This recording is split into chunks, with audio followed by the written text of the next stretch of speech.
Hey there, we're the Westlaw Pirates and welcome to the show. We're here to share our thoughts on Northwestern athletics and college sports with thoughts and analysis from the visceral to the statistical.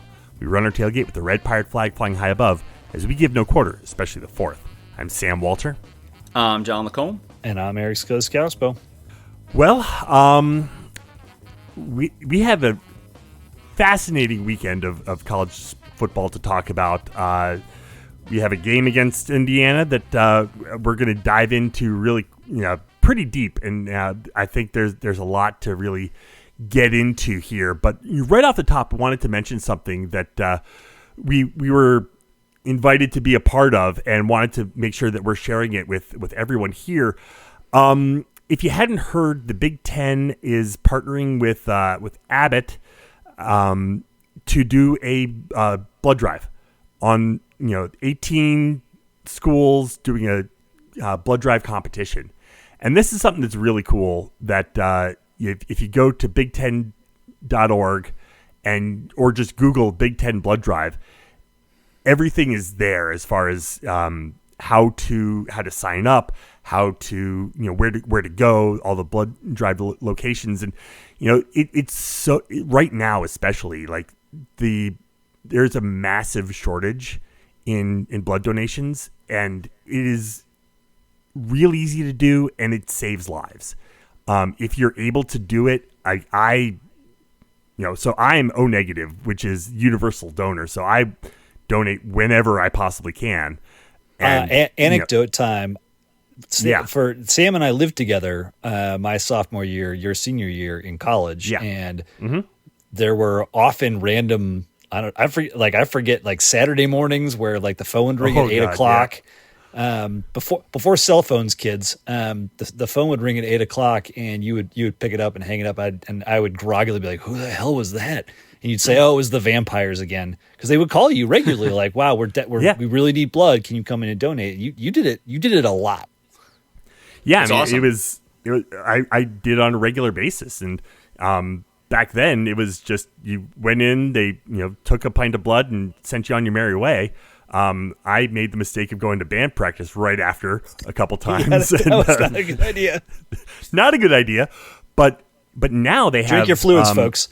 Yeah, exactly. Check your fluids. They have blood donate. They have the opportunity to. What they can do is they pull the blood out, spin off the red blood cells, and put the fluids back in you. So you finish feeling great, and you're actually able to give more red blood cells. So it's like a double red donation. It's really cool, and you feel fine because they're putting the fluids back in you. Anyway, it's all just. I'm so glad that you have the ability to speak with this kind of expertise on this, Sam, because I think it drives home just how useful it is, and like you said, like improvements. But one of the things that really occurred to me too, and I think the Big Ten realizes this, and I think Abbott realizes this, is the Big Ten with this expansion has become a truly national conference, coast to coast, and it partners itself very well with a national blood drive. And there have always been Big Ten alumni spread across the entire country, but now you literally have massive alumni bases on both coasts and throughout the country.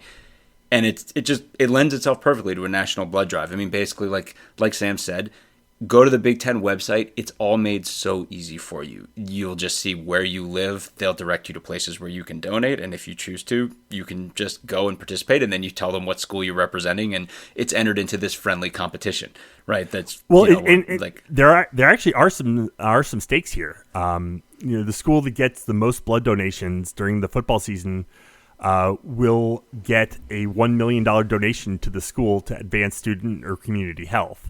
And anyone who participates gets a free month subscription to Big Ten Plus streaming service, and are entered to win 2 tickets and a trip to the title game in Indy. So I was kind of hoping you were going to cool. say the winning school would get Tom Brady's 5th year of eligibility, but c'est la vie.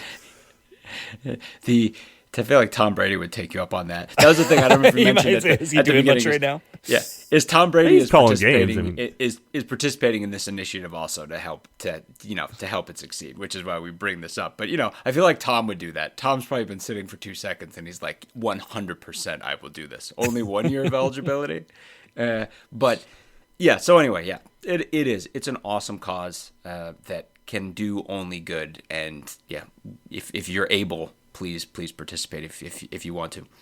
And it's one blood donation can save 4 lives, which is it's really easy. It's takes maybe an hour at most. It takes an hour out of your day, and you can save up to 4 lives. And that just feels good. If you're able to, please do it. Big10.org. Follow the links. Google Big Ten Blood Drive. And let's move the needle on the Northwestern side of things here. Yeah. So, can I jump in as we transition to Indiana? Please. Because I go back and listen to our podcast every week. 99% of the time before the following game, right? And of course we wanted a win against Indiana. Outside of that, we pretty much got everything we were looking for / expected to see in this game. Indiana's a really good football team. Mm-hmm.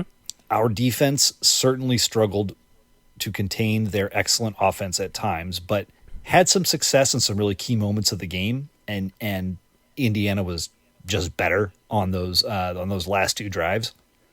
But on offense, we just wanted to see progress. We wanted to see Jack Lausch growing into the role. We wanted to see him finding more receivers, reading the defense, doing all the stuff he was trying to do against Washington and having more success. And we saw all of that. And I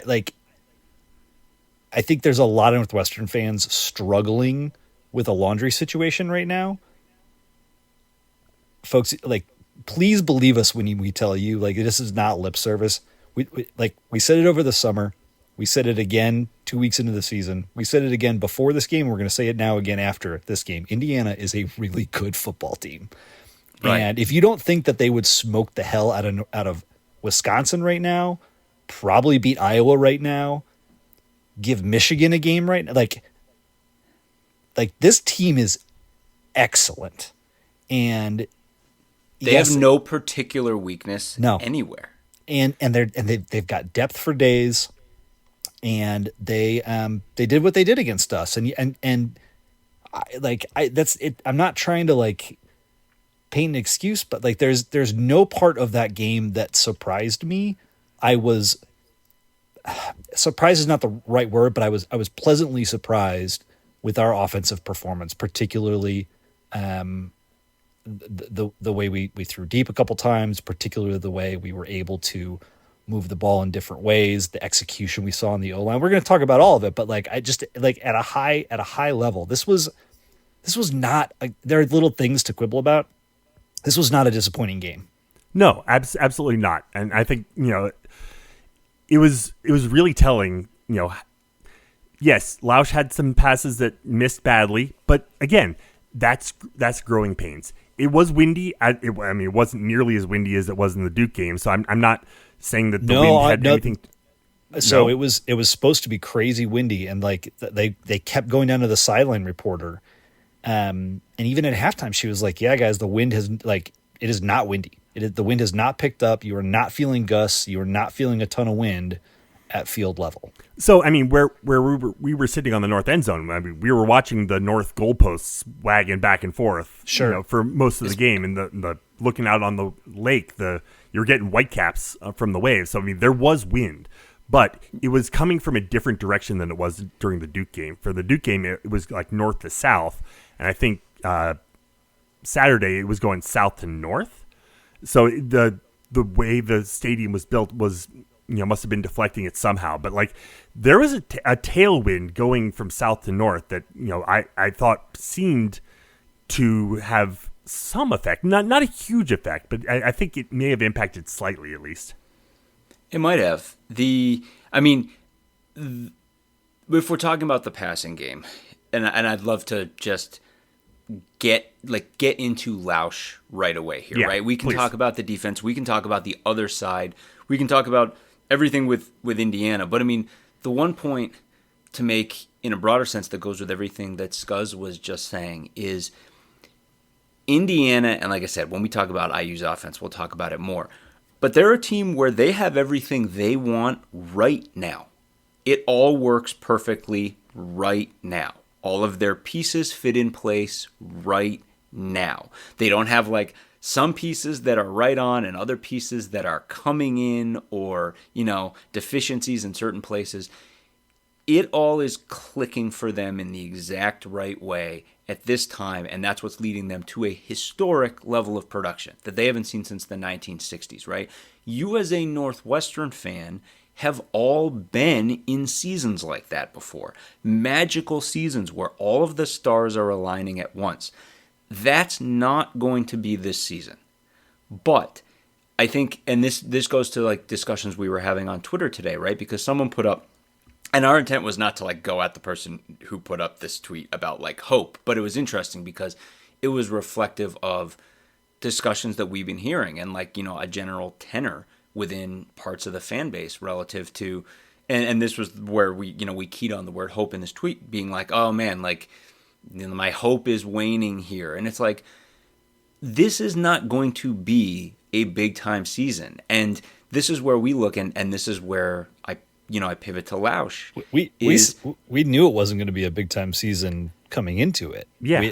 We've said our mantra has been crystal clear from the moment we started previewing Big Ten teams that like this was a year where we're gunning for 6 wins and bowl eligibility.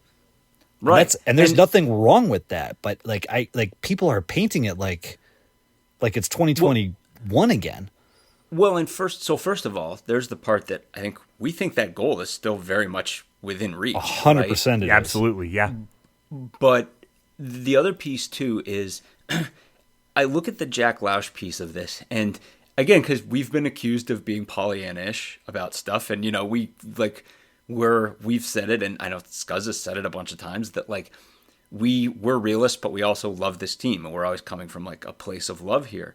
And I think with the Jack Lausch situation as it's currently going, I can present the exact same thing to you. I can present it from a situation of 100% realism, and I can also present it from a situation of 100% romanticism. I'm happy to present it to you either way. Here's the realist version. Why not both? Let's go. Here's the realist version. We ain't getting 4- and 5-star quarterbacks in the NIL era. We're just not. You want a realist version? That's the realist version. We're not having some mega recruit walk through the door and just jump on the field. That's not the world that we live in right now. Northwestern is going to we got 2 options. Either you get a potentially under-recruited player and then you develop him, you polish that diamond, and you build something special, or we keep playing the musical chairs of transfer quarterbacks every year, right? And it's like none of us want to keep doing that, playing just that game, spinning that roulette wheel year after year just for Kingdom Come. We want to develop someone. Well, in that realism situation, you're going to find an under-recruited quarterback like Jack Lausch, and you are going to try to develop him. And you're going to try to polish that diamond and turn it into something. And what we saw in this game was a quarterback taking a real tangible step that like last week we hammered home. Like Scuzz was saying, look, this was his first FBS game. He goes out to the West Coast where, as Scuzz made the point and then the numbers backed it up, the Big Ten is getting destroyed in these transcontinental games right now. 1 in 7 when you travel 2 or more time zones. And the only right. team to win that was Indiana going out to UCLA. Right. UCLA, which UCLA team. UCLA hardly counts as a team that you have to get up for, but right, exactly. And so that was his first game, and then he comes back, studies tape for 2 weeks, just like we were hoping, and takes a real tangible step. It's like, if you want us to get off of the transfer portal quarterback merry-go-round, this is what it's going to look like. It's going to look like this, an under-recruited quarterback going through growing pains as he grows and develops into a special player, which is exactly what we hope is going to happen. That's the realist way. And then the romantic piece of it is, it occurred to me today that it's been a long time since we were able to add the word era after any part of Northwestern football, even the best points, right? There's the Clayton Thorson era, right? You think of like quarterbacks. There's the Persa era. There's the Thorson era. There's the Bazinet era, etc. Right? And this is the roller coaster era. Yeah, it right, sure is. exactly. It's the roll. It's like you're on the front of, maybe it's the Jack Lausch era. It's going to be a roller coaster, but for us, it's like we're watching a quarterback. It's the kind of thing where it's like, what if he does develop? What if he does continue to grow and develop? And again, this goes to the romantic piece of it too, but this is someone where like we see his family at tailgates and they're awesome. They're good people. And we know that this is a kid who is just doing everything right and doing everything he can to grow as a passer. And I know some of you are out there being like, I could give a hill of beans about that. I want to win football games. Yeah. But if all of these things come together, this is all the stuff that comes together where you look back on an era like that and go, damn, that was a special era. Man, that was a special time to be a Northwestern football fan. And for us, it's like the possibility that something like that could happen is big for us. Like, we're looking ahead to the Maryland game and being like, man, this kid that just seems to be a great kid that's beloved in the locker room, it looks like he took a really good step against a really good team, and now we get to see what that means against Maryland. So again, it's like framing. How do you frame hope? That I'm excited to see this offense come out against Maryland on Friday. I want to see them take another step. I thought Lujan called a good game. Jack Lausch made big strides. Where do we go from here? That's literally hope. I literally have hope that we're going to do better against Maryland. So, I mean, again, it's like that was a big part of that was the steps that Lausch took on the field. Yeah, and I was also very impressed with Joseph Hyman. I mean, let's go right here as we kind of look else around the offense. I mean, Cam Porter played 6 carries, 15 yards in the touchdown. Clearly not 100%. I mean, he was not getting a bunch of the carries, but Hyman, was getting out there, 7 yards a carry, 5 for 35, and looked good. And I think John. Well, he had one 35-yard run. But that I kind of like that though. That to me was an awesome run. That like his rushing numbers, the math works because it's 7 yards a carry, and the 35. I'm like, yeah, he got stuffed at the line 4 times. And Sam, you were definitely in the stands. You were being like, don't throw this little guy into the line. He's not going to go anywhere. And you see that based on his returns and in the kick returns. Like, you give this kid some space, and he's special. You cannot run Joseph Hyman up the middle. You got to scheme him into space. You can't run him up the middle the way that you run Cam Porter up the middle. Sure. You can run him up the middle, but it's a different blocking scheme and they did it a couple times. And even on his long run, correct me if I'm wrong, I thought he went up the middle and then goofed the middle linebacker and leaped over the outside linebacker and beat the corner to the edge. I feel delinquent that I haven't put a GIF of this run up on it. It's elite. It's where you look at the stats and you're like, statistically, this is the best kick returner in the nation right now. And you're like, yeah, you see a run like that. It ain't hard to see why. But with Hyman in particular, and this is kind of dovetailing everything together, because if you go back to Lausch, what Lausch didn't do well, the missing piece, if you was Washington, what didn't go well at the quarterback position against Washington? It'd be like everything. Where do you want us to begin? It's super focused against Indiana. His accuracy just came and went on him a couple of times, right? Particularly down the stretch. Short hopped a couple. He was clearly feeling a lot of pressure. Even the announcers called it out on the broadcast. Gosh, it just looks like he's rushing, like he's not comfortable. Contrast with the middle part of the game where he was dealing and bringing Northwestern back into it, and then just feeling that pressure on that last drive. Again, this is his first time in and they're good on defense. Yeah, really but his first time in a critical must-have situation, trying to drive down and keep his team in the game. He those big moments he had a big moment the prior drive, and he threw a 50-yard bomb to Kurtz. Well, that's so I want while getting exploded by a defensive player. And so like those moments are going to happen. Yeah, so it's like dealing with the pressure and, throwing just missing on some balls. What did he do well? Pretty much everything else. The pocket awareness, considering that, again, they really came after him. It's an aggressive defense, just like we said. He took off a bunch of times, right? Made him respect his legs. Moved the sticks on a couple of big runs, got outside the pocket, did that specific thing, which he didn't do against Washington, which you can tell was a point of emphasis. He used that first drive, that first Northwestern touchdown drive, when that really lit a spark under this offense and ignited that middle of the game that Scuzz was talking about. He made the start of that happen with his legs. He just knew when to take off, and he knew when to get upfield and get the yards. And then there were a bunch of times in this game where he was hitting his targets, and he executed the offense awesome. And you're talking about that big play. It dovetails two different things. One, there's a Hyman piece of it. Because one thing, and this goes credit to Lujan, who called a great game in this one, he used Hyman really effectively.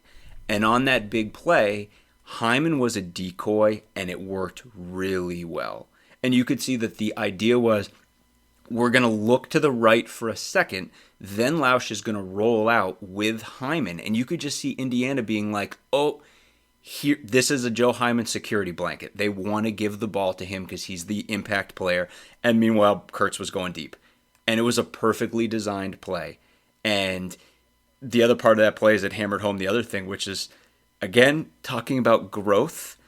You have your quarterback in the post game last week being like, I got to get the ball to Bryce Moore. He's our captain. He's our number one receiver. I got to get the ball to him. And then he goes out and gives Bryce Kurtz 10 receptions for 128 yards in this game. Yeah, I wanted to talk about this, and this is probably a good spot to talk about Lujan a little bit, because I do agree this was a good game, and I think I talked 2 weeks ago about my expectation that when you've got a 2 week break at this point in the year, things have not gone according to plan. The guy that was going to be the feature of your offense in Cam Porter has been banged up and might not be able to play the next game. Like, you got to go back to the drawing board, and you got to figure out either how to teach these guys how to execute what you want them to do, or do some different stuff to put them in better position. And I thought one of the things they obviously worked on these 2 weeks, just in addition to Lausch getting more reps with the ones and all that sort of stuff, right, was it cannot be AJ Henning every play. Right. We've got to prioritize getting the ball, yes, into AJ's hands in space, but into other players' hands too, so that AJ has space. And you saw him targeting Kurtz a bunch. Frank Covey got a bunch of targets. The passes out of the backfield to Hyman were he only caught 2, but I thought those were particularly effective. They still use Henning as that kind of like drive starter, give him an easy pass on a wide receiver screen. Henning's fast enough to turn it into 5 or 6 yards. It acts as a running play. So I just thought that part of the offense clearly was everyone was much more comfortable. They'd clearly focused on it as an emphasis point, and I thought it worked much, much, much better. You also saw generally much better execution across the offensive line, with the stunting that Indiana brought. I thought we did a pretty good job. We still only gave up 2 sacks. Yes, Lausch got flushed a few times, but it did not feel like he was, running for his life all game. Where there is still a concern for me is the running game, and it's hard to discern the Cam Porter of it all, but it does feel like the O-line is struggling to push in the way that Lujan would want them to do, running duo, and without Porter to run behind them. Hyman only carried the ball 5 times, and he only caught the ball twice. That's not enough use for a guy as explosive as him. Lausch ran the ball 9 times and attempted 38 passes. And yes, in a game where you were behind, you needed to throw to catch up. It feels like an imbalance that they've got to figure out what to do. I'm hopeful in the coming games against. I mean, we're not going to see a quarterback nearly as good as Curtis Rourke the rest of the way. I'm hoping Thank goodness for that. Yeah, I'm hoping that A, Cam gets healthy, but B, we start to get a little bit more balanced in that space. And even like getting Hyman 10 carries instead of 5 feels a lot better. One of the other really interesting things that they talked about on the broadcast was that Komolafe broke his ankle in the spring, and he's just been running more tentatively throughout the course of this year as he's getting back up to game speed and getting comfortable with contact. Because I've been wondering about this. I mean, the Komolafe we saw last year was this powerful, fast, like the combination of speed and power. And you saw a couple flashes against Indiana early. Yeah, his 8-yarder, when we watched it in the moment and then we watched it on TV, I remember being like, and then hearing that, and I remember being like, oh, this is what Scuzz was talking about when I was watching him run, because I was like, yeah, this looks like a guy who's starting to round back into form here. So I guess my point is there's some really good reasons. Some of it is, the interior of the offensive line and some of the injuries that have happened there, the injury to Porter, Komolafe being slow to recover, Hyman not being a guy that you want to run up the middle 15 times a game. So there's just some structural things that have held our running game back, but it feels like there's more that we can do there to take some pressure off of Lausch, because so much of this game was on him. That's the other thing. He showed a tremendous amount of development against a good team with like the whole thing riding on his back. Yeah, for sure. And then also it didn't come easy, right? I mean, if you look at the way this game played out, I mean, 24 points, okay. But we came out into a game having just had an absolutely horrific offensive performance and then opened the game with 2 punts, right? And you're in that situation where everyone's going like, ugh. And then we scored on 4 of our next 5 possessions. And on the 5th of those 5 possessions, with 11 minutes left in this game, it was a 3-point game, and everyone was going absolutely apeshit. And you kind of have to remember that, right? It's like, and then what happened after that? Lausch lost a little bit of control, and Indiana tightened up, and Indiana's offense made some awesome plays, and that's what happened down the stretch of this game. And if you're looking for the difference, it's like, well, okay, that's because one of these teams is historically good, and the other one's working some stuff out. But before we move off to the offense, there was one other thing I noticed that I wrote down, and that was that I felt this was the first time that the speed really showed up for Northwestern. I mean, we talked about this preseason, that this team is a lot of speed, and I felt like it showed up in a way we haven't seen before. And some of it was that incredible run that Hyman had. Some of it was Lausch running very decisively in this game, which was a big miss against Washington, partly due to the way Steve Belichick defended and baited him a little bit. But then the way they used Henning, the way they used like C.J. Johnson and Frank Covey, the way they created space for Kurtz. I just thought the speed showed up for Northwestern in a really encouraging way. The poster child for it is that touchdown that Henning had, where we stretched Indiana's defense in a way that Henning had to beat one man and was gone for an easy 20-yard touchdown. That was pretty sweet. Yeah, there were even 2 like that. I was thinking the same thing, because I was like, the offense this week did a really good job of just being like, look, we got speedy playmakers, get them in space and allow them to make plays, right? And designing the play to create the space too. It's not just like, oh, we're going to throw it out on the edge and see if he can, run through like without perfect blocking, and he'll, you know what I mean? It was more of we're gonna scheme that space and then put him in a position to make one move, one cut, and be gone. Right. Something else to just mention before we turn to the defense: no turnovers. Hell yeah! Yeah, I mean, yeah, that's right. I mean, for either team. I mean, sure on the other end, but like the big knock. I mean, the reason we have Lausch in here instead of Mike Wright was the turnover factor. Lausch had some bad turnovers against Washington. No interceptions, no fumbles. I mean, like you get a cleaner game. Yeah, it was good. I mean, and penalty-wise, I mean, we had a couple of offensive line penalties. Other than that, it was a pretty clean offensive game. 3 penalties all game. And you look and you're like, well, 24 points, like how can we do better? Again, like I would basically go to their little things. Like Scott said, like you're still trying to figure out how to run the ball better. And, the offensive line was a lot better this week. We're still looking to see, if this is the exact unit they're going to go with for the rest of the week. I mean, Nick Herzog, we weren't sure if he was going to be able to go or not. We're going to kind of see how that goes going forward. But it sounds like Porter continues to get more and more healthy. Hopefully Komolafe gets more and more healthy. Hopefully they continue to find more and more dynamic ways to use Hyman. And hopefully Jack Lausch starts to dial in more and more as a passer, which, as we mentioned last week, he would by no means be the first young Northwestern quarterback to continue to improve in that regard. So big steps, tons of steps, so much better in so many different ways. And with all that said, I mean, it was good enough to be within 3 to a very good football team in the fourth quarter of this football game. And beyond that point, I would say, the difference is what this Indiana offense was able to do on the other side of the ball. So this is where, like, I want to talk about what happened after Northwestern closed the gap there, because I said earlier that I think a lot of Northwestern fans have a laundry problem right now. There is a very real concern in that our defense has gotten cooked by RPOs in a couple of games now. And what I'm here to tell you is that no RPOs were used in winning this game after Northwestern closed it to 24-27. And this is not to absolve the problematic situation earlier in the game. It's to point out that our team made adjustments. Our defense made adjustments.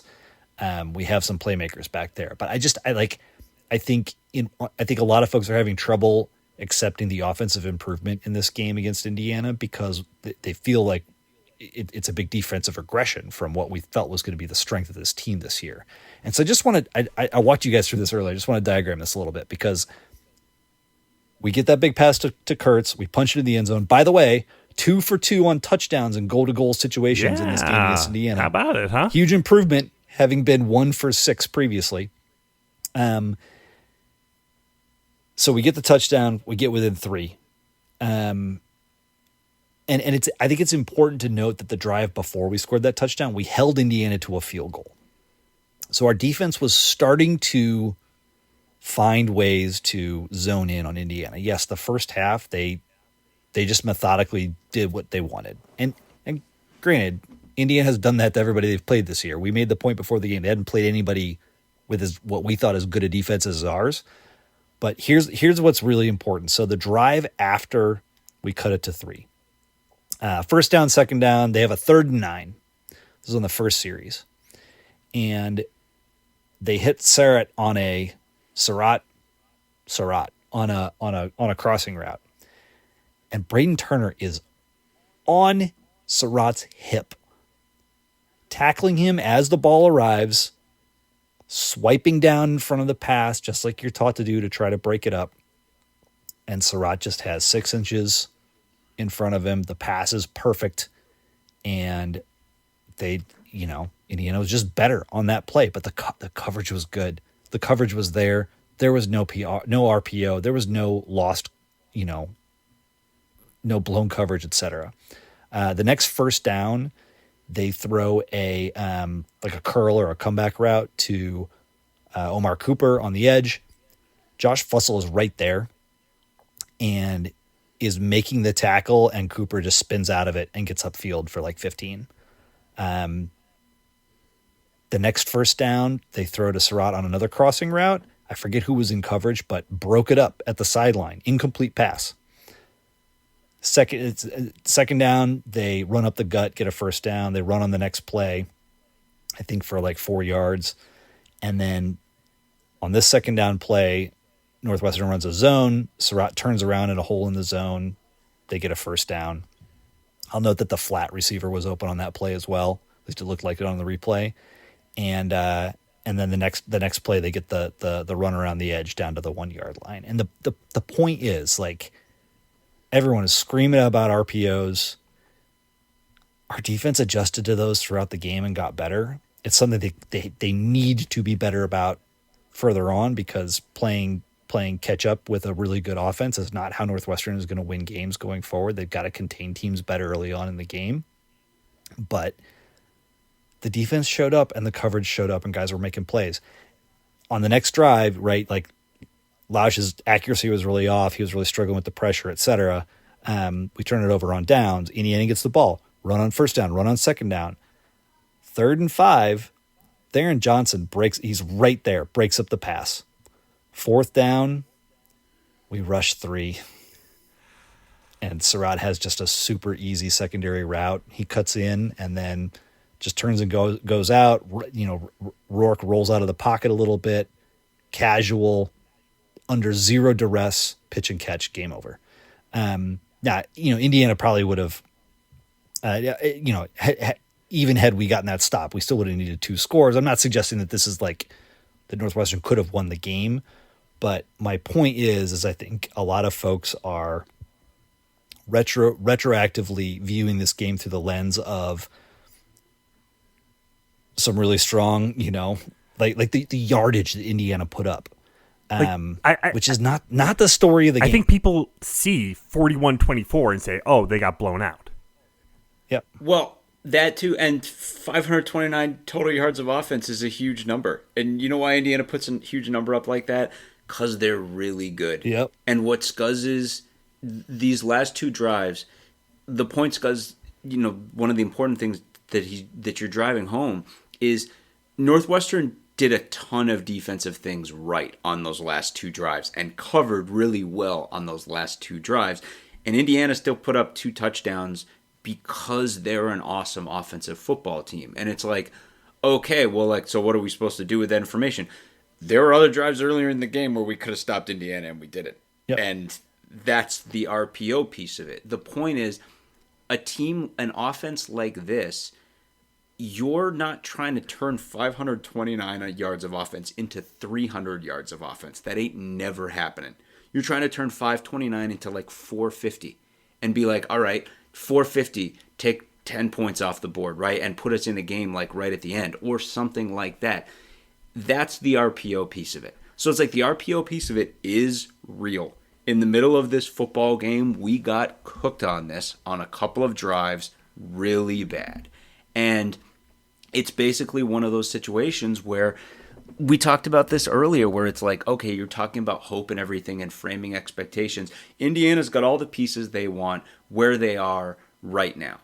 Well, you can look at our corners and look, 1-2 years from now, like Josh Fussell and Evan Smith may be CB1 and CB2 on a great defense, both covering really well, both earning all Big Ten recognition. But right now, they're a freshman and a sophomore that basically had not played any football games starting coming into the season. They basically effectively split reps in this game opposite Theron. And they're playing one of the best offenses in the country that is killing them on RPO. And it's basically a situation where a lot of it's just being overzealous against the run. And Braun said the exact same thing in the post game, where it's like one of the things with RPOs is it's kind of getting inside baseball, right? But like a thing about an RPO is like offensive linemen can't go downfield on a pass play, right? And what that means is on an RPO, of course, it's all happening really quickly, but you can't have an offensive lineman immediately taking off and going to the second level and going after a linebacker on an RPO, right? So you're being stressed as a corner a lot because you have to make that run pass read. But on the flip side, you have to know that, like, I've got the best linebacker in the Big Ten in the middle of this field right now, and the offensive line can't go and engage him at the snap. He's going to clean up a lot of the trash. But it's hard. It's just a hard thing. Like, you need reps. I mean, this is one of the only times where I find myself, relative to guys who transferred out, being like a Garnett Hollis, be like, man, I would have given anything to have Garnett Hollis in this game just because, like, that's a guy who went through the fire of the Duke game last year against that Riley Leonard, just that vicious RPO offense that they ran with him. Could right? you imagine like, Rod Hurd playing this weekend? Yeah, or a Rod. Guys, I'm here to man, Rod Hurd was making some awesome plays against Louisville. Yeah. And he knows Jeff Brom and he knows exactly what's happening. That it's killing me to see that. And that's although the thing. I'm happy It's for him. A couple experienced guys with great reps would have been great. And you know what? Like Fussell and Smith are going to be those guys in a couple of years. But like right now, it's just this is where these things intersected. They're guys they've just never seen an RPO offense like this before, and it got bad. And like I said, like it's I the same think thing. it is really important for me to say one thing, and that is that this was a very different from what happened in Duke, because in the Duke game, Duke figured out the way we were crashing our safeties to stop their run. Mm-hmm. They were executing RPOs that went behind our safeties for big gains for touchdowns. Intentionally, to adjust to that, Northwestern was playing two deep safeties in this game and not allowing those things to go deep. Was that put more pressure on the corners to be making the right reads to stay with their guy in man coverage or go tackle the running back. But all those RPOs, they kept it in front of the safeties. And the point was, I mean, this is the classic Northwestern bend but don't break, what we've been doing for 20 years here. And I'm here to tell you, like, we gave up a ton of yards. It didn't feel great in the first and second quarter, but guess what? It was 24-27, and we had them 3rd and 9 with excellent coverage to get the ball back. Like, I just, like, it's sometimes the margins are that thin, and it does not mean that we are a god-awful, hopeless football team. And I feel like there's so many people talking like we're a god-awful, hopeless football team right now. Stop it! Well, that's the thing too. Is like in the RPO, it's like you're saying, it's like the margins. It's like this was the issue. You're looking for some things. It's like you're looking at a play where you're like, yeah, but like, what about when Keyshawn Williams had that 52-yarder where he bounced off of like 4 or 5 guys? I don't know what to tell you. They're sick on offense. They've been doing this all season long. 4 missed tackles. That was a rough one. Yeah. But it's about like, you look to fix this RPO loop. You think like, all right, like these young corners, how do they grow from this? How do they get better at this? And then again, as we hammered last week, as we head into these next 4 games where we're not playing 4 teams nearly at the caliber of the Indiana team we just played, how do you grow based off of this? How do you close that particular loop, right? And again, it's like, I think Jack Lausch being Exhibit A. Like, Jack Lausch is his progression from Washington game to this game is basically a rocket ship right now. And I know part of that's based on how bad the Washington numbers were, but the facts are the facts. He came out of that performance and went and got way better. I mean, this is the kind of thing that a well-coached football team does. And like linebacker, Mac Uline, here's another guy. Like, he basically played the entire game. And this is a guy who started the season alternating snaps with Braden Bruss. I don't know if they've just kind of gave the job to Uline full or if Bruss is dealing with an injury or something. Honestly, don't know. But I mean, this is the kind of game where a guy like that is going through the fire.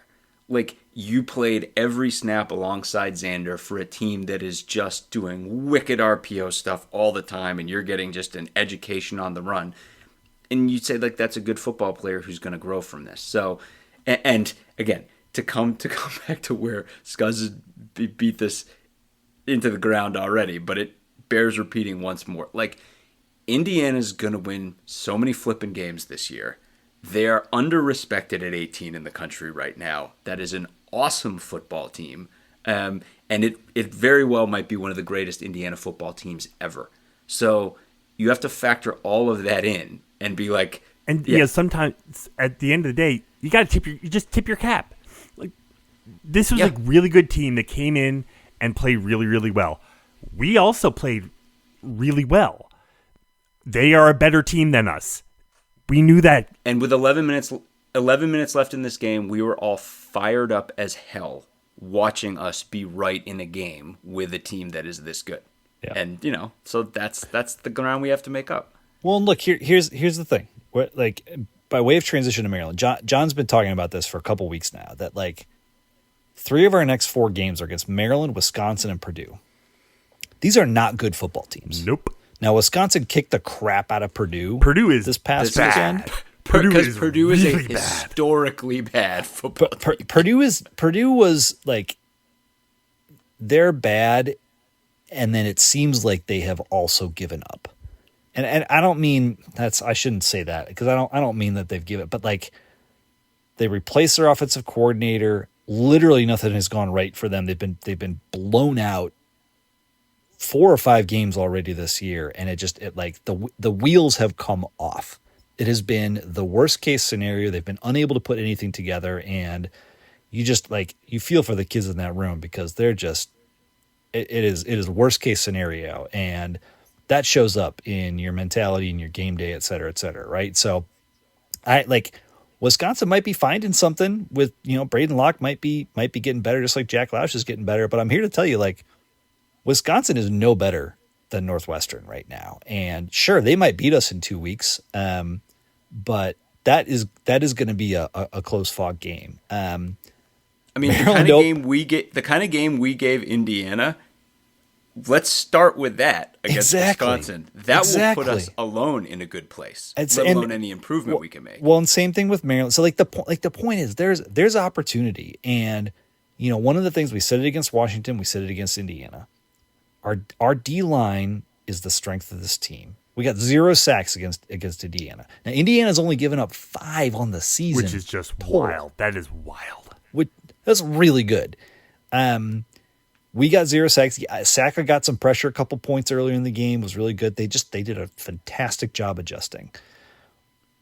Maryland's given up 8 thus far this year, playing 1 less game. That's also not terrible, but like, again, their offensive line is not as good as Indiana's. They're also churning out penalties on the offensive line. We should be able to make more hay against that Maryland team, and like that's what success looks like here for Northwestern going forward. Continuing to improve on offense, keeping the execution tight. We only had 3 penalties in this game. And ramp up that defensive pressure. And it was working through the third quarter of this game, and then Indiana was just better down the stretch. We can win 3 of our we could Iowa. If we can stop the run, we could beat Iowa. They can't throw the ball. I don't think it's likely. I'm not suggesting we should be favored. I'm not predicting a victory, but it is not out of the realm of possibility at all. In the order of crazy things I've seen in my lifetime, and or the order of crazy things that happened last weekend in college football. Oh my God! Number 1 Maryland, number 1 Alabama losing at Vanderbilt. People, any given Saturday, this is how it works. This is why we love this sport. So true.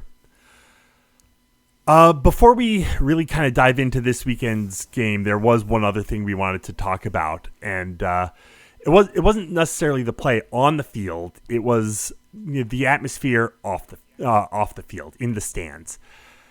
Guys, the whole point of I'm pissed. The whole point of having this small stadium on the lake was that it was supposed to be primarily purple. And this Saturday, it was not. It was at least 50-50. If not slightly, if not more. It was a tough look. It was really bad. It was bad. It was disappointing. Pissed off. I mean, there are multiple layers to it. I mean, number one, we had a couple people online being like, well, product on the field, etc. This team won 8 games last year. Yeah. They were within a field goal of playing for a Big Ten championship game, going to the Big Ten championship game last year against Iowa. They had a Cinderella season last year. They've won 2 games in this stadium, and it's also one of the most special places. I'm like, at some point, you just got to show up. Like, I don't know what to say. Like, show up to the damn games. Yeah, the argument that it's not an entertaining product, that you want to see more offense, but you bought season tickets for Northwestern football expecting to see, what? I'm sorry, but there's just like a cognitive dissonance there. I do think it's important for us to separate what's real and what's not real. So, first and foremost, sections N1 and N2 of the north end zone are primarily reserved for visiting fans. This is a requirement by the Big Ten that a certain percentage of seats or something. Now, I believe in our stadium this year, we heard this from Jay from Like the Post earlier, or from somebody in his orbit before the season, that the Big Ten, given the circumstances, the rebuild of Ryan Field, all that sort of stuff, that they've given us dispensation to offer fewer tickets than would normally be required. But we're still required to offer some tickets to the visiting fans, right? So N1 and N2, mostly Indiana. That's not what we're complaining about. There were a bunch of new seats put on the market right before this game. Some new seats that they installed on the east sideline. West sideline. Jesse Marks talked about this. You're right. East sideline. Yeah, Jesse Marks posted it. Sent an email about this. All this other sort of stuff. And there are seats that got released. I don't know how this happens, but seats that got released for public sale before the game. Indiana fans scooped all those up. Hey, Indiana's 5-0. They're having a historic season. With a chance to get bowl Northwestern was coming off. Yeah, chance to get bowl eligible. On a gorgeous afternoon, a gorgeous fall afternoon on the lake. Northwestern's coming off a tough loss. There's a million IU fans in Chicago. Makes sense. I don't have a problem with that. No problem with that at all. But all those, we know, because a bunch of people we know who wanted to buy seats in the north end zone couldn't, because the season tickets in the north end zone sold out. A hell of a lot more of the north end zone was red than sections N1 and N2. And that ain't seats that were released before the game. That ain't, visiting fan allotment. That is season ticket holders deciding, I can't come to the game. I'll just sell these to whoever I want. And that's your prerogative as a season ticket holder, but it's shitty. I mean, it just pisses us off. There's the general piece where you're looking down, we're looking across at the south end zone, and when Indiana scores, we can hear the reaction from the south end zone when they're going in. And those are that's just stupid expensive tickets too. Right. That's just stupid. You paid good money for those tickets. Go to the games. It's a beautiful game. It's a beautiful day. Big game. It's you're supporting the team. Show up. There's a super valid argument that Northwestern overpriced the tickets for this season. Yeah. I will not argue with that. I agree with it. I think the math that went into figuring out how to price those tickets was short-sighted. I do not think they understood the value that the stadium, the views, the vistas. I mean, God, every commercial break, Big Ten Network is going to the drone in the sky and showing as much of the lakefront. I mean, it's a 4-hour advertisement for the beauty of this campus that not a single other school in the nation can match every other weekend. But full stop, tickets were overpriced. A bunch of people got priced out. That is not my concern. My concern is people that made the choice to buy tickets are now all I'm asking. And I live in Cincinnati, Ohio. I do not come to every game, but I make damn sure that the tickets I own go to Northwestern fans every single weekend. And if you need help with that, call us, y'all. We will help you with that. I will say my wife and kids were very grateful to have those tickets because we had a ball. We had a great time. Well, that's the. I know there's a bunch of other people that reached out about looking for tickets this weekend.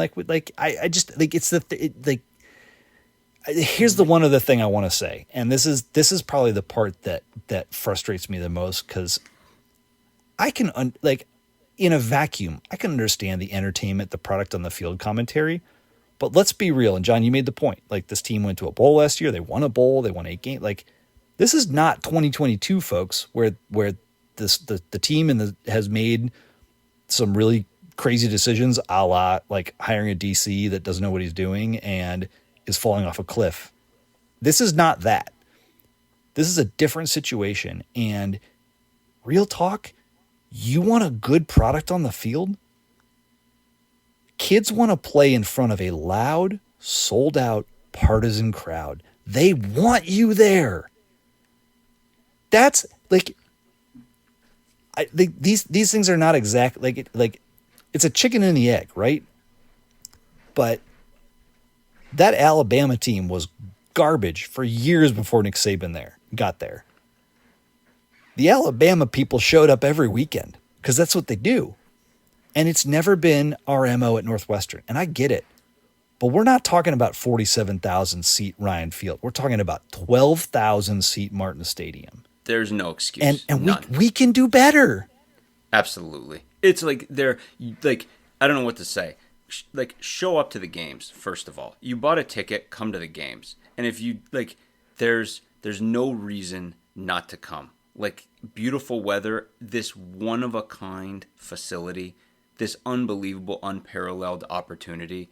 You should be coming anyway. If you paid for a ticket, the idea that you would buy a ticket and then skip out on this.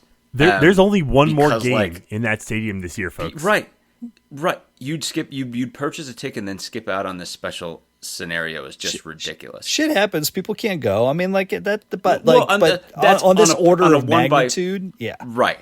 Exactly. Like there was nowhere to hide on this one, right? Because it was rough. And then, just like Scott said, like in our situation, we're intimately familiar because of the way that everything in N3, which is N3 is the section that was put on sale, right? Like that's where we are in the north end zone, is the way that all rolled out and tier to tier, and we're like coordinating, being like, we got to grab these as soon as possible and make sure like we're coordinating across like 15, 20 total tickets across like multiple people to make sure we can all sit in the same spot and knock it all out, and putting in all of that effort, and then having all of our people go week to week. And like Scuzz was saying, like we're coordinating week to week because we know that there's demand within all of our circles to use every single ticket that's available. So we're always like, all right, who's got one left? Because who's trying to come and and we fill it all.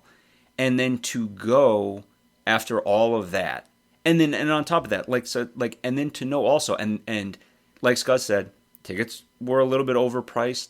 We overall have been very much like offering grace because we know how difficult it was to bring this entire situation on the lake, to land this plane. And we totally get that. And it's such an amazing, beautiful thing. But with that said, yeah, tickets were a little bit overpriced.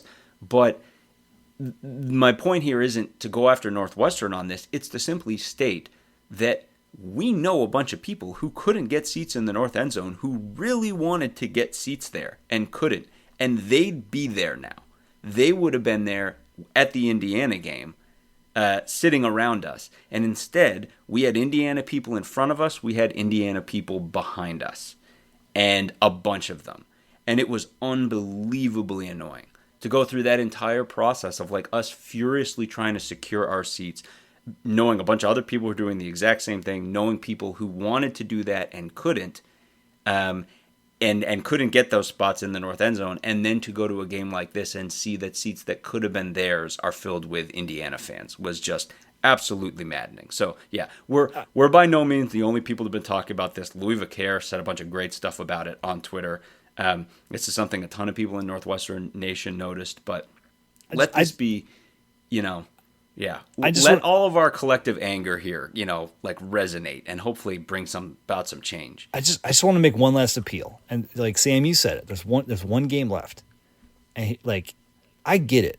It's been an up and down season to date. It's not exactly what we wanted, but your loyalty and fan interest to this team, especially if you're a season ticket holder, should not be on a week to week basis. And just like the last season, the unexpected nature of it, the sweat, tears, and blood that these kids and these coaches, most of these coaches put in for this team last season to get where they got, the enjoyment. Because if you're a season ticket holder this year, you were probably a season ticket holder last year. I mean, you had to have been. I don't think they made season tickets available if you weren't a season ticket holder last year. Truth, right? Like, just sit back and reflect on what it felt like to watch this team last year. And I get it. I get it. You might be upset. I was upset after Washington. I know. I'm disappointed we didn't beat Indiana, of course. But like, these guys have earned some grace and some support from their fan base as they try to claw back this season. And I just am appealing to everyone. Do not let the Badger fans invade the stadium in 2 weeks. Do not do it. This is the last home game on the lake in 2024. Let's bring it home with a loud-ass partisan Wildcat crowd to give these guys the respect and the support they deserve, and that they've earned with their hard work the last year and a half. 100%. And the other piece we should say too, especially as it pertains to the north end zone, you know who did their friggin' job? Students. Yeah. A bunch of them got turned away because they were at capacity. Yeah, the students took every seat that was available to them, and they were looking for more. Exactly. And that is all the section that runs right up along N3. All along the section that everyone was spending all that time to try to get in the north end zone. And that, against Wisconsin, everything Scud said. That should be purple. That entire middle stripe of the north end zone right next to the students should be purple, if nothing else. Everyone who bought one, you bought a ticket, you worked to get a ticket in that spot, go to the game. And if you're not going to go to the game, don't use that season ticket as a profit engine, all right? Have show your fan spirit and make your number one priority making sure that a purple fan is in that seat. And that should be the number one experience. This Indiana game showed us everything we need not to do against Wisconsin, and we need to have the pride to do it right. If you or a loved one is seriously injured by someone else's negligence, hire Kent Simpson of the Simpson Law Group. After over a decade prosecuting murder cases in Chicago, Simpson opened his own firm focused on wrongful death and personal injury cases. He specializes in car, truck, motorcycle, boat, and other transportation accidents, as well as construction accidents, medical negligence, slip and falls, product liability, and more. Millions recovered for clients, no fee unless he wins. The Simpson Law Group, compassion, empathy, and vigorous advocacy. Go to simpsonlawgroup.com or call 312-332-2107 for a free consultation, and go Cats. All right, so let's talk about this Friday night's game at Maryland. Oof, Friday night. Yeah. Friday Night Lights. Games on Fox, national TV. So that'll be fun. What do we make of this? I mean, what are we going to get out of this Maryland team? So can we I'd like to just kind of compare them to Indiana, given Indiana's the last team we played. Indiana's the last team Maryland played. They scored 28 points.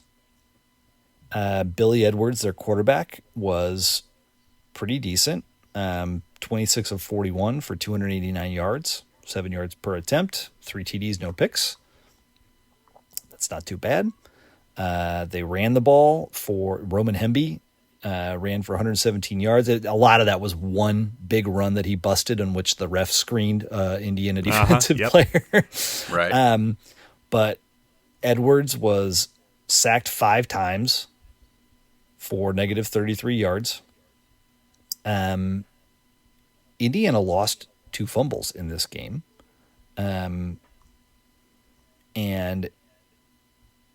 still won 42-28. Now, granted, it was at home, etc. But this Maryland defense is not nearly as good as Indiana's.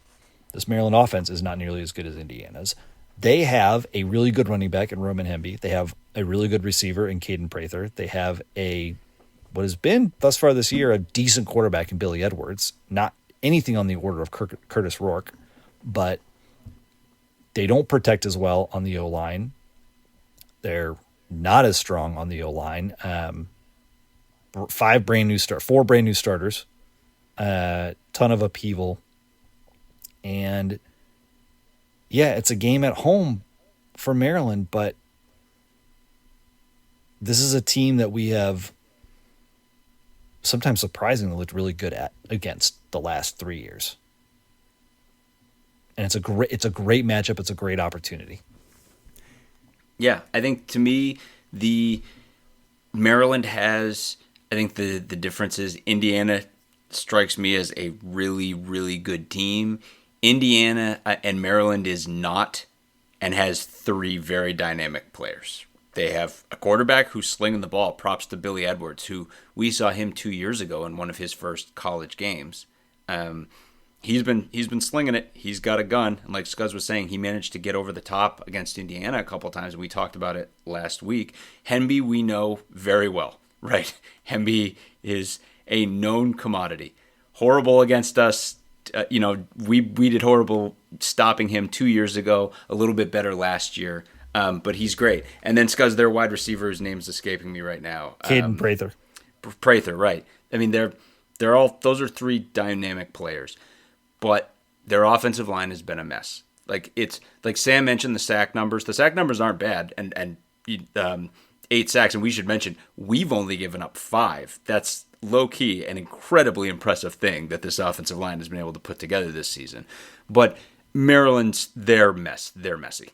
It's just a messy offensive line. They commit a lot of penalties. They make a lot of mistakes. And their defense is bad. It's just a bad defense.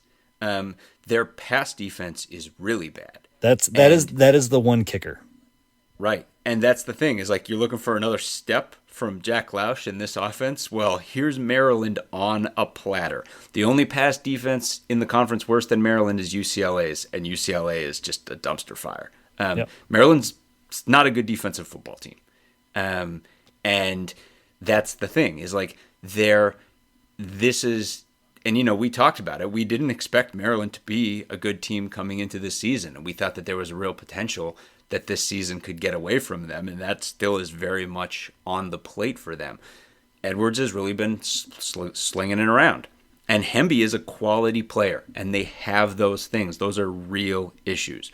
But if you're trying to compare them to this well-oiled Indiana machine that's just been taking people apart, it's not the same thing.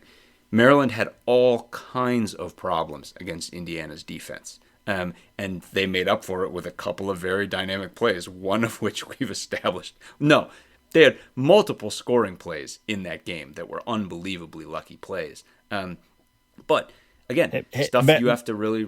right. Maryland also had a lot of problems against Michigan State, whom they lost to at home earlier this year.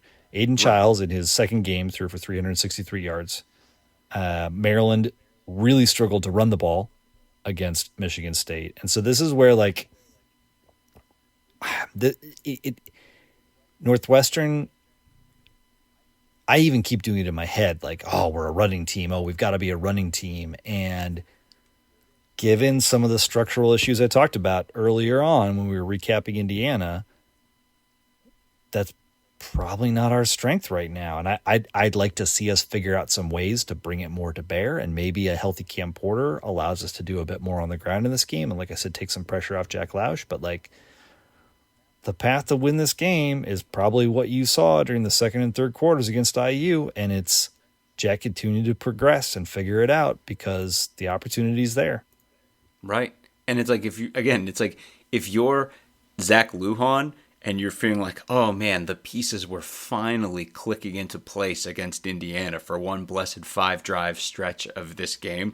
I mean, here's Maryland, like we're saying, right on a platter for you. Like, that's exactly how you want to pass through the air. You want to move the ball and score points through the air. Here's Maryland. They're happy to help you do that. So again, it's like, and that's the thing. And everything Scott said about how this defense improved during the game. I mean, you got a group of young corners who are very much being like, this is a big test for us. Like, now is our time to step up. Now is our time to close this gap, right? And taking us back to, like, where we started, like, this is hope. Like, I look at this as a big game. Like, where am I right now as a fan looking at this game being like, huge game for us in this season, and also huge game in the developmental process of this football team. And I think someone said the line is like 10 right now. Yeah, it's like 10, which 10, is 10 wild. and a half. That doesn't mean anything to me. Not a thing. It's 10 and a half right now. We were supposed to lose to this Maryland team last year on the road. We were 13.5-point dogs to Maryland last year, in part because Ben Bryant was injured, and Brendan Sullivan carved them up, and we won 33-27. So if you're looking for a reason for hope and some like hard evidence on what's possible against this defense and this offensive line, et cetera. That's like, I'm sorry, I said at Maryland. It was a home game for us. We were 13.5-point home dogs to Maryland last year, and beat them. They scored a TD with 3.5 minutes left to get within 6. So it was a game that Northwestern was leading from the second quarter on. And it was a really solid win, great performance by Sully, et cetera. So that's a pretty great poster child for what this game could be / should be. I know. I feel like last week we were like, oh man, like the line's like 13, it's up to 14 with Indiana, and we're being like, oh, well, I don't know what to tell you. Indiana's just really good. I did tell you that line would come down. And you said the line would come down. It came down to 10.5 by game time. And you were right. But in my head, I was like, man, I'm like surprised it's not higher. And it goes to everything Scuzz was saying, because people didn't respect Indiana enough. I'm here to tell you, like, this Maryland 10-point, that means nothing to me. Sharps, if you're listening out there, like, your 10 points, that's ridiculous to me. I can't believe, like, double digits, that's a joke. Like, I think we match up well with this team. I think we're making progress, and I think we're hitting this Maryland team at the right time. I don't care that it's at Maryland. They're, like, I think, again, Jack Loudon had to travel out to Seattle. A trip to Maryland is nothing at this point. It's not 2 time zones. That's growth. It's only 1. Right. Yeah, exactly. So yeah, I mean, again, like, is it easy? No. They have real dynamic players, and dynamic players we've seen be effective against Northwestern before, chiefly Hemby. But, it's like, again, they share that with Indiana. They share nothing else with Indiana. This is not a team for whom things have worked, just like us. Yep. But we think that we're in an ascendant place right now, and I think we're catching them at the right time. I said earlier in this podcast, I would like that this loss to Indiana was not a disappointing loss. Losing to Maryland would be disappointing, but I think we all expect that this team can win this game and are looking to them to do so this weekend. Shall we take a look around the rest of the conference, around the rest of the country? Anything else happened this weekend? Yeah, pretty standard, really. Pretty quiet, right? Pretty quiet. Oregon took care of Michigan State. Ohio State took care of Iowa. Makes sense. Did any other major conference, like private schools, anything happen? Like academically focused schools? I mean, probably nothing. No, right? I don't know. I mean, just work down the schedule here. I actually do want to ask about Ohio State. I mean, like, they laid it on Iowa 35-7, but like, they're good. They're very good. I still don't know how good they are. Yeah, I don't know how good they are either. I think what's striking to me, and John, you mentioned this earlier in the year, that like Iowa's defense is not as good as we maybe expected or as advertised this year, and it's hard to figure out exactly what they are yet. Their run D looks pretty stout, but then they gave up over 200 yards to Ohio State. Jeremiah Smith is virtually uncoverable. As a wideout, he's just unbelievable. But I just, like, nobody has tested Ohio State. They finally play at Oregon this week. We'll see. For me, the single biggest thing about this game is, what the whole narrative is on within the Iowa fan base right now, right? You know what everyone's screaming for? Brendan Sullivan to start. Everyone's super pissed. They feel like the ship has sailed on Cade, and they want to try Sullivan. It's hysterical. Sullivan had the longest rush for Iowa in this game. Iowa only had 116 rush yards. Sullivan had 30 of them. And again, it's like, hey, like, nothing but love for Brendan Sullivan. May he play for Iowa and do well, except when we play Iowa, in which case we want everyone on that team to play poorly so that we can win. But it is funny, though. I mean, obviously, as we expected, Ohio State's on a completely different level than Iowa. And then that's the thing. It's like, they're so good, but we ain't looking at Ohio State. We're looking at Iowa, right? Like, that's to the point of, like, where we're looking. Like, Ohio State's so not even on the radar for me. I will say Caleb Johnson, 86 rush yards against that Ohio State defense ain't bad. But like we said, we knew they're a little bit better at rushing the football this year, and they ain't good at anything else on the offensive side of the ball right now. And again, that defense, Ohio State didn't have any problems putting up 35 points on them. So Penn State beat up on UCLA. Well, not beat up on, but beat UCLA 27-11. Michigan. That game was close early. Aller looked fine. I'm trying to figure out why Penn State didn't beat them worse. Yeah, we were expecting a much bigger beatdown. I guess they didn't run the ball that great. Was there weather? I mean, it was never close. I don't think there was weather. Yeah. Yeah, it was never close, but like early on, it was zeros at the end of first, and then 14-3 at half, and then Penn State pulled away in the third quarter, right? And UCLA had 3 points. Yeah, and UCLA scored a touchdown late to make the score look a smidge closer than it was. But still, I kind of would have expected Penn State to drop 40 on them, honestly. But who knows? This is maybe a case of sometimes games don't go quite like you expect them to. Yeah, you can. I don't know who else might have experienced that this week. I don't know. Ask Michigan. In the nominal national championship rematch that had no resemblance to the national championship game of last season, Body Clock hits Michigan this time as they go out to Seattle and lose 27-17 to Washington.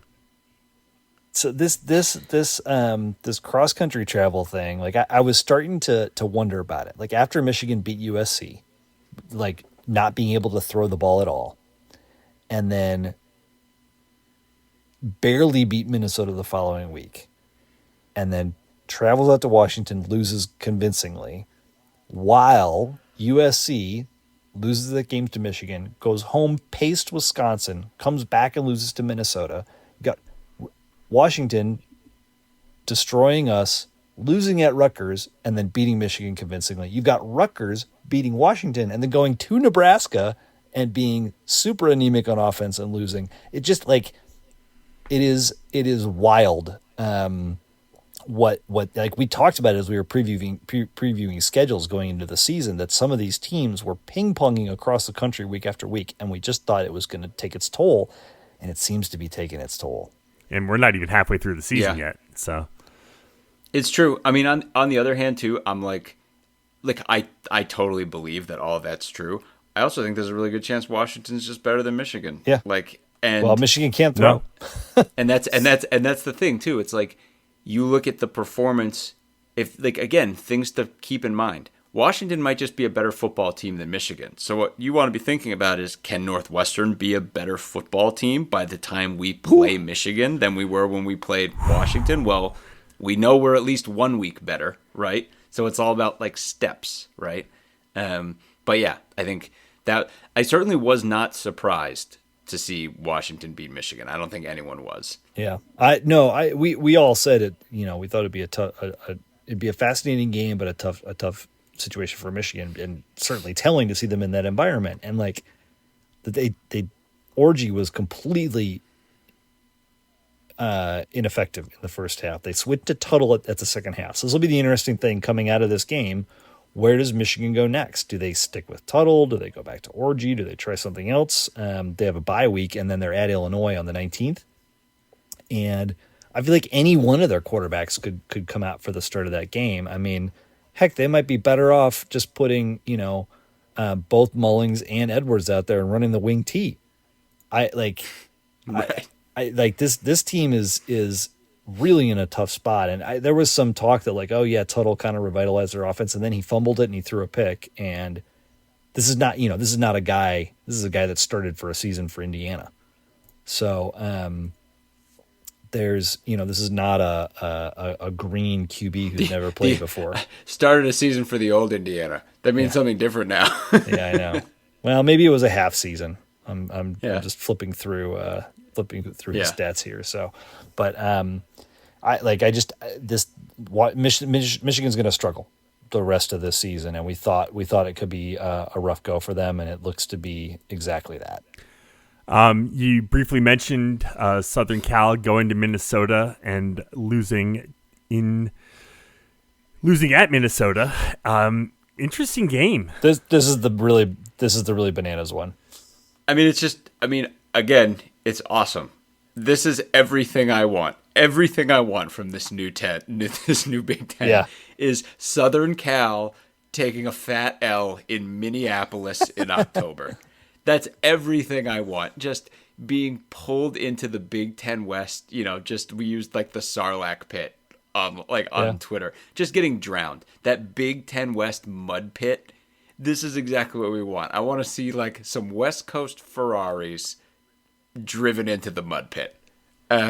Minnesota was able to do it. What's wild though? So even on first downs, 21 and 22, relatively even on yards, 373 and 362. SC still threw for 200. They converted 7 of 11 third downs. Minnesota only got 2 of 8, and then converted 2 of 2 fourth downs. So 4 of 8 versus 7 of 11. Here's the kicker: Miller Moss threw 2 picks, and Minnesota threw none. And the big pick at the end too. That's the difference in this game. And again, like I said earlier, when we were talking about Northwestern Indiana, like the margins are thin, and that's the sort of thing. Like I know we're the cross country travel thing is funny, but it's also true.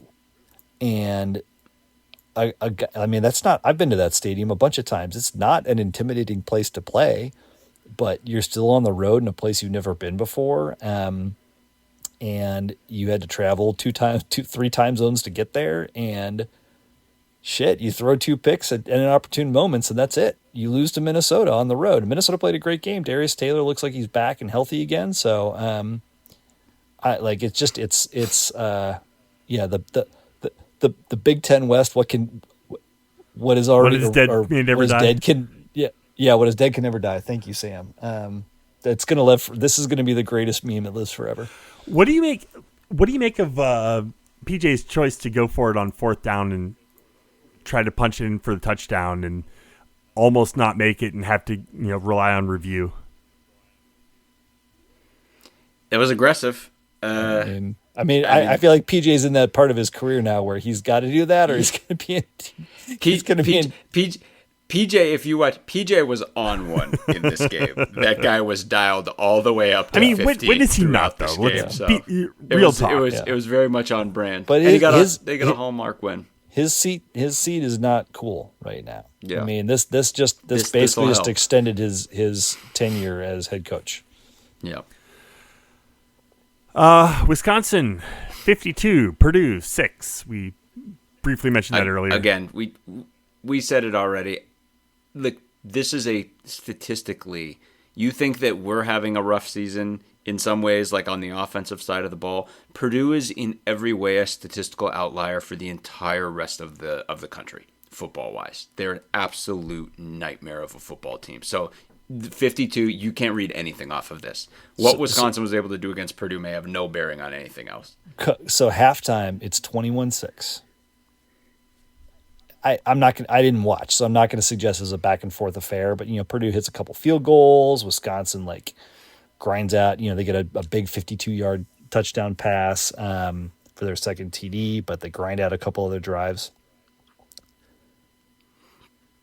Their first 4 drives of the second half, 75-yard drive that ends with a 69-yard touchdown pass. Then a 98-yard drive that ends with a 25-yard touchdown pass. A 78-yard drive that ends in a 17-yard touchdown run. And then a 60-yard drive that ends in a 30-yard run. Point being, Purdue's defense fell off a cliff. This is busted play after busted play after busted play on long drives. The will to live is gone. Yeah, they're an absolute mess. And then finally in conference, Rutgers, Nebraska. We mentioned that Nebraska 14-7 over Rutgers. Their offense their offense, because I mean, first of all, these are both two good football teams, and Rutgers was the team that was on the road in this one, and again, their offense was kind of a mess, and it's the time zone thing again, but that's only one time zone. Rutgers, I mean, or I guess it's only one time zone, a lot of miles, I guess we'll say, but they're both two good football teams. Nebraska has this thing though, where offensively, they just have these stretches where they just can't get in gear. Wait, John, are you suggesting that a young quarterback might be going through some like growing pains? Yeah, for sure. And that's the thing. And what they do have is a great, well-coached defense, and it's carrying them through.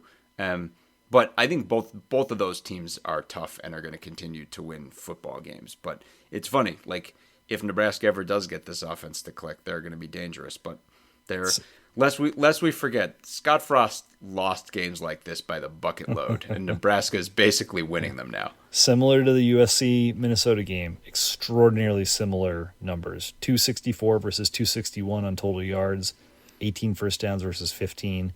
Rutgers had, 4 of two third down and 2 fourth downs out of 14 situations, and then Nebraska was 3 for 3 on fourth down, and then Rutgers threw an additional pick. That's the two differences in this game.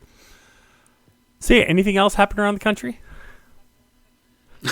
Yeah. Well, I seem to remember someone suggesting last week that maybe coming off of that incredible win at Georgia that Alabama might hork it up at Vanderbilt, but surely that's not a thing that was possible in the amazing world of college football. I'll tell you where this one played big. It played big in the West Tech lot after our game, where everyone was watching it on TVs that were mounted throughout the parking lot at various tailgates. Obviously, everyone was rooting for Vanderbilt. I walked back with friend of the pod, John Walsh, and we were hanging out and ended up getting pulled. Everyone ended up getting pulled over to the TVs to watch the end of that one, and it was awesome. It's cool. Obviously, we feel an affinity toward another school of similar ilk, right? Your city private school in a major conference, but obviously Vandy being in the SEC and just the absolute bloodbath that has been the history of this football team. I mean, it was some like 60 straight top 5 losses they'd had or something like that before this game. They'd never beaten a number 1 team.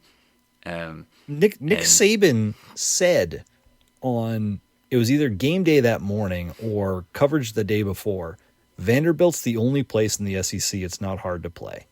And I can't remember if we actually said this in our preseason preview or in one of the conversations we had with folks about the new Northwestern football stadium, but I feel like this is the only school that really, really understands what it's like to be Northwestern from a stadium home fan experience, right? Mm-hmm. And like you're in a giant city dominated by the alumni of your rivals, and your stadium feels like a way station for opposing fans. And it's worse for Vanderbilt because like Northwestern has had a tremendous amount of success over the last 20 years compared to Vanderbilt.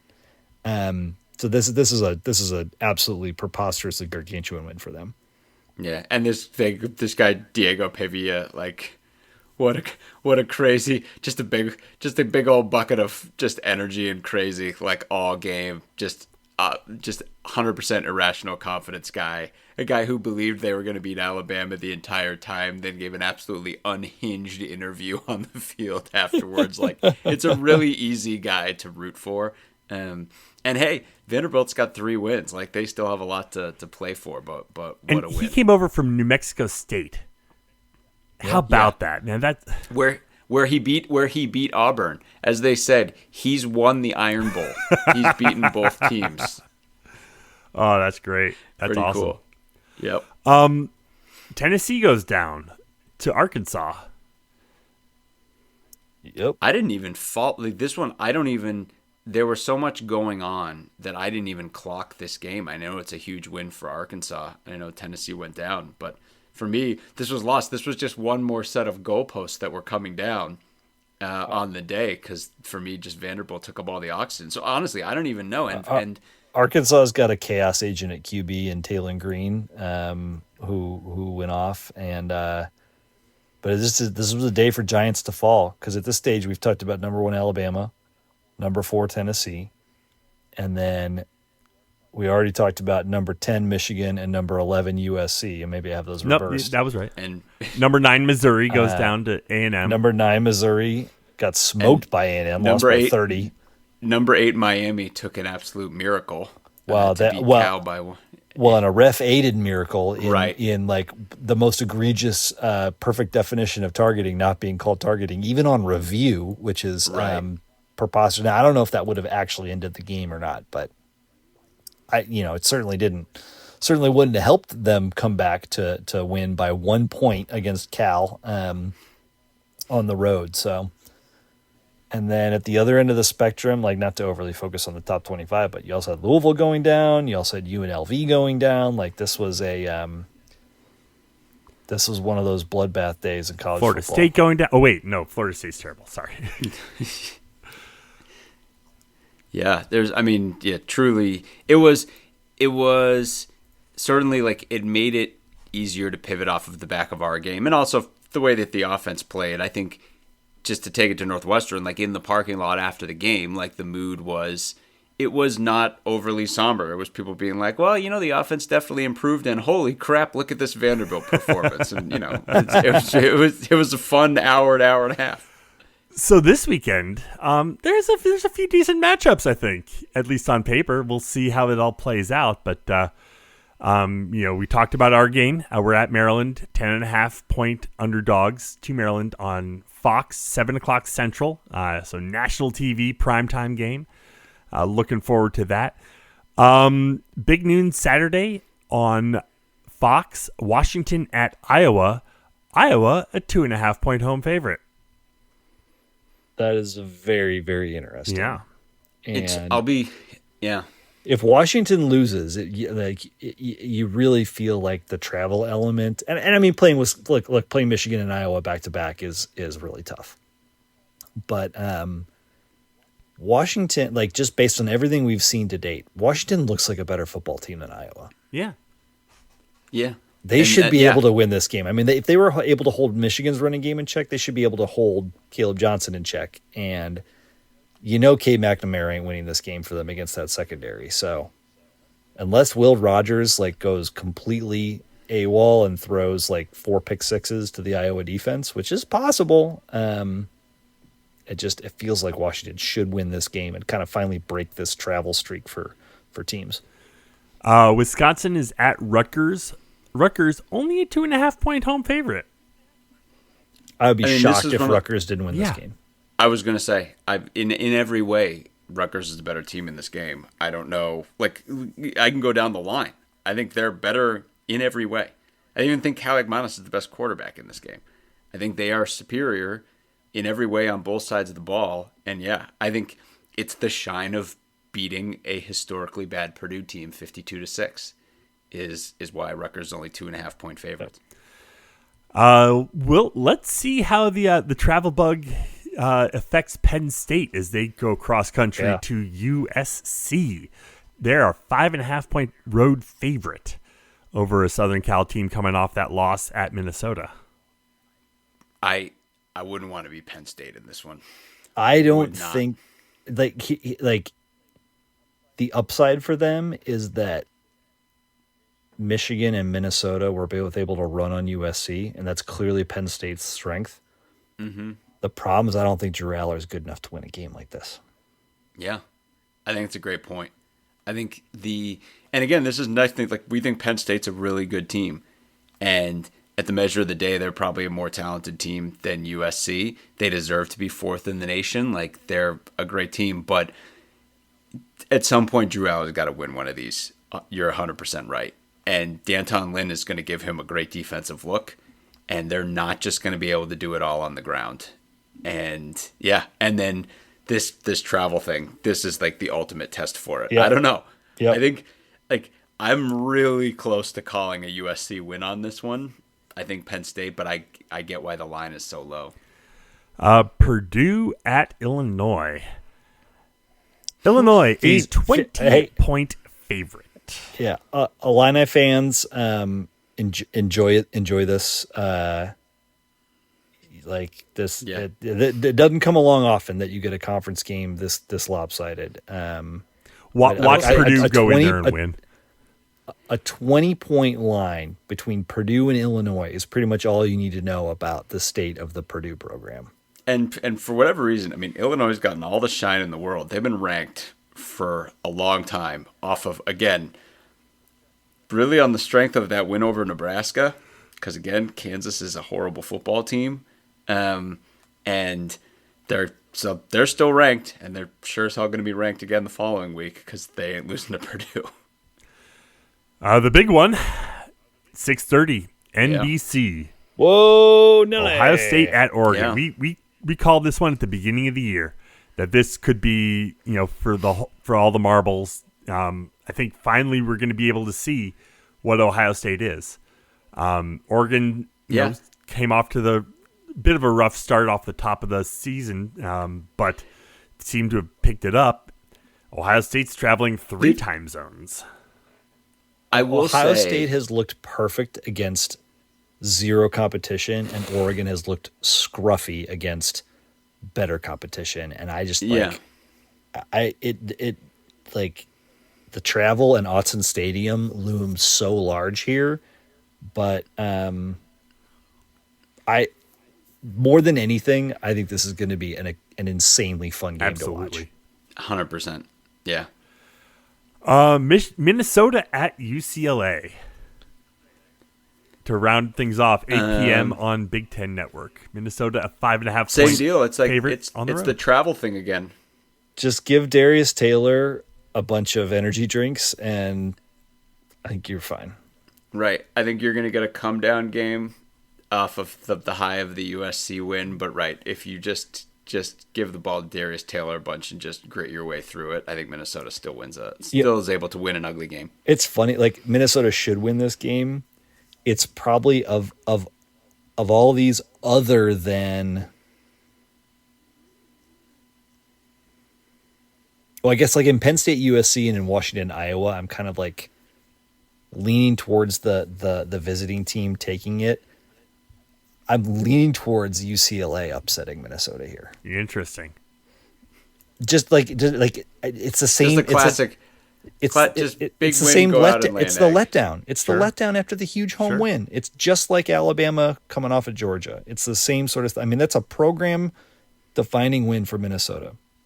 They have not beaten Michigan in flex tenure. I think they've only beaten Wisconsin once. I don't think they've ever beaten Iowa, or at least certainly not in the last couple of years.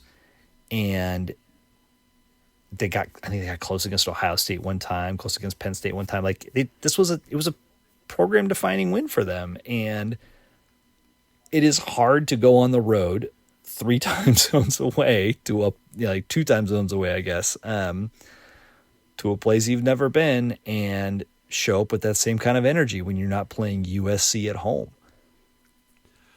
And it's like the most ripe situation. You see it year after year after year in college football. Looking elsewhere around the country, Texas, Oklahoma, we got the Red River Shootout. That is at 2:30 on ABC, ESPN. Big ACC affair, matchup. probably. Cal at Pitt. Sorry, that's The Calgorithm meets the chaos of Pitt. Yep. I will be attending Stanford Notre Dame. Ooh, nice. In the annual pilgrimage with my wife's family, which should be a lot of fun and a nice easy breezy win because Notre Dame has never worked it up when they have a double digit. The only thing They're favored by double digits at home against another school. So the only thing I have to say about this one is apparently last week the Stanford band had someone dressed up as a Cybertruck who just ran around and crashed into things the entire time. And I'm like, Stanford band is just the best. Stanford band has been long a fan. I've been a long time fan of the Stanford band. And Park is a really good friend of mine from high school went to Stanford. She was a year older than me, and we all went out and visited her. My buddy Sully and I, we did not march at halftime, but we participated in the stands with the Stanford band at a Stanford. I think they were playing ASU. It was my first college football experience, actually. The best thing about two things I learned that day. One, they would bring in a tremendous amount of alcohol to the stadium in coolers. And if you think, like, many people that have surmised over the year that the Stanford band performs halftime drunk can confirm the mechanisms. I mean, these were very smart engineering majors and such who had devised all sorts of ways to get alcohol into plastic bottles and other things to avoid detection by security. But yeah, they're crazy. But one of my favorite facts about the Stanford band is that they are not allowed to go to Notre Dame. Many bands travel there, but they are not allowed. I believe because didn't they do like a pregnant nun or something like that? One year, their drum major dressed as a pregnant nun. Amazing. Now it's a Cybertruck. Good. K-State Colorado should be fun. That's a 9:15 Central kickoff on ESPN. Ooh, Pac-12 after dark. Big 12 after dark. I know it's not. It's Big 12 after dark. I know it's not Pac-12 anymore. But LSU Ole Miss. Can either of these teams stop the other from scoring? This one should be pretty crazy. Yep. Anything else? Any other games? Vandy, Kentucky. Is it 2 in a row for Vandy? Is it time to? I think we're past time to turn to field hockey report of the week. Hell yeah, absolutely. It's another weekend, so NU field hockey handing out beatdowns again. Rutgers 4-0, and then Penn State they shredded 7-2. It was an absolute beatdown. That's a ranked Penn State team that came in and got absolutely dominated. The one thing that I'll say on field hockey, just to kind of conceptualize this, because we've talked about this before. I know, like, a lot of you listening to the pod, like, you're not tuning in for field hockey every week, and a lot of you I know field hockey's it's not a sport with a big pop, even compared to lacrosse, even compared to, basketball, etc., softball, and we get that. So in the spirit of that, like, one thing to know, to kind of simplify it, and on one hand, I kind of hesitate to do this because our team is loaded with so many big-time players, and there's so much talent on this team. There are so many names, and that's why this team is ranked number 2 in the country and should be ranked number 1. And as Scuzz, you said, we were talking before the pod, the only reason they're not is because North Carolina has been piling up goals. But even still, like, that's not an excuse. Like, Northwestern started number 1 and should still be number 1. But with all that said, with all the talent on the team, if you're a casual fan, it's really important for you to know that if field hockey is going to mint a crossover star who, to some extent, transcends the sport within college field hockey over the next couple of years, that player is going to be Ashley Sessa, and she plays for your Northwestern Wildcats. This is someone who's already played in the Olympics. She's probably going to play the Olympics again in 4 years. She is going to be a megastar. She's the Big Ten Player of the Week this week. She's been unbelievable for Northwestern all season. She's still only a sophomore, and her profile and her star is only going to rise. And she is someone who has that crossover appeal. She has the potential of someone who could potentially transcend the sport and lift the sport up in so doing. So if you're the kind of person where you're like, I only want to know one thing about field hockey, well, that's the one thing you ought to know, is we have a potential big future star of the game. But there's a million other things you ought to know too, because this team's incredible. Anything else to mention before we get out of here tonight? Bit of a longer episode, but I think we covered a lot. Yeah. One thing. So, Beer Miscuous. I will be there Friday night showing the game. We didn't really talk about it the last couple of weeks. The Washington game, the broadcast experience at Beer Miscuous for the Washington game was not without hiccups. Anyone who is considering coming back for this game, the Friday night game against Maryland, though, what you should know is This game is going to be down in like the basement of Beer Miscuous. That's where it's going to be broadcast. It's the same place where we watched the Las Vegas Bowl, which was a really good time. It's a smaller area, but really, it's not a small area. It's just smaller than the upstairs area where we watched Washington. But I think for all of you who are planning on coming, you're probably expecting it's not going to be as large an overall crowd coming to this game. There's going to be more than enough space. There's a great big TV down there. It's a great experience. Again, we watched the Las Vegas Bowl down there, and it was good fun. So I'll be there. I know I already talked to a couple other Northwestern fans who I know are coming, but come on in. Like, we'll be down there in the basement of Beer Miscuous drinking good beer and hopefully rooting on a Big Ten victory for the Cats. Well, on that note, we'll go ahead and leave it there for tonight. Head to our website, westlawpirates.com, where you can leave comments and questions. Find us on Facebook, Twitter, Instagram, and YouTube at Westlaw Pirates. You can always email the show, westlawpirates@gmail.com. Tune in next time as we give our visceral and statistical views on Northwestern athletics. Look for us in the West Tech lot of Martin Stadium flying the red pirate flag, because we give no quarter, especially the fourth. For John Lacombe and Eric Skasba and Sam Walter, thanks so much for listening. We'll see you next time.